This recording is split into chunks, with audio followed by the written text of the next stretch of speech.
It's a law. Okay, yay.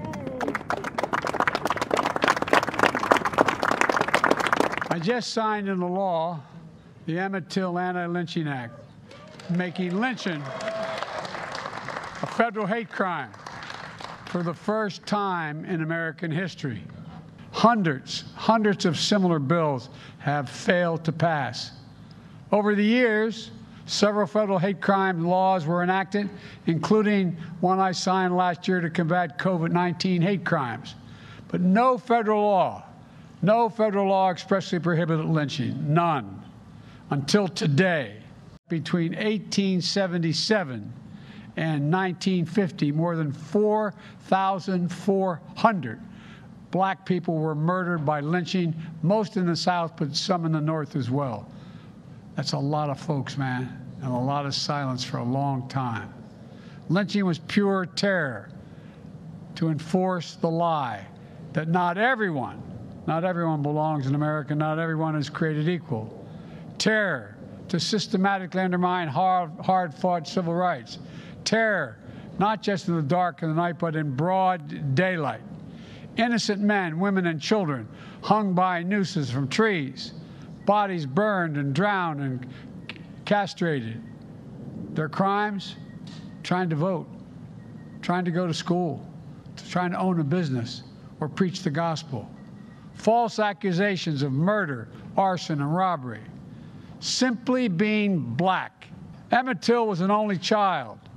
He grew up in the south side of Chicago with his mother, Mamie, and grandparents and cousins.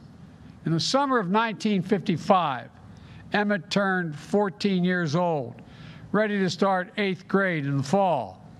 Before school started, he wanted to visit his cousins in Mississippi.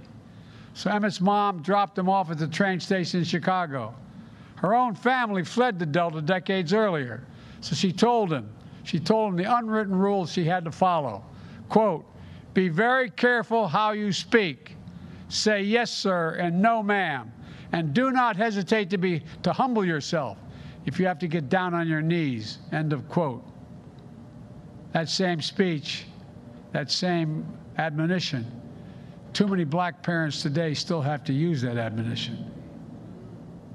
They have to tell their children when it comes to encounters with the law enforcement, you know, and so many other circumstances. She kissed Emmett goodbye. It was the last time she saw her son alive. Days after he arrived in Mississippi, Emmett's mutilated body was found in a river. His mother demanded that her son be sent home so that his funeral in Chicago could be an open casket. Here's what she said: "Let the people see what I've seen." America and the world saw what she saw. Although he was one of thousands who were lynched, his mother's courage to show the world what was done to him energized the civil rights movement. But the law is not just about the past. It's about the present and our future as well. From the bullets in the back of Ahmaud Arbery to countless other acts of violence, countless victims known and unknown. The same racial hatred that drove the mob to hang a noose brought that mob carrying torches out of the fields of Charlottesville just a few years ago. Racial hate isn't an old problem. It's a persistent problem, a persistent problem. And I know many of the civil rights leaders here know, you heard me say it 100 times. Hate never goes away. It only hides. It hides under the rocks.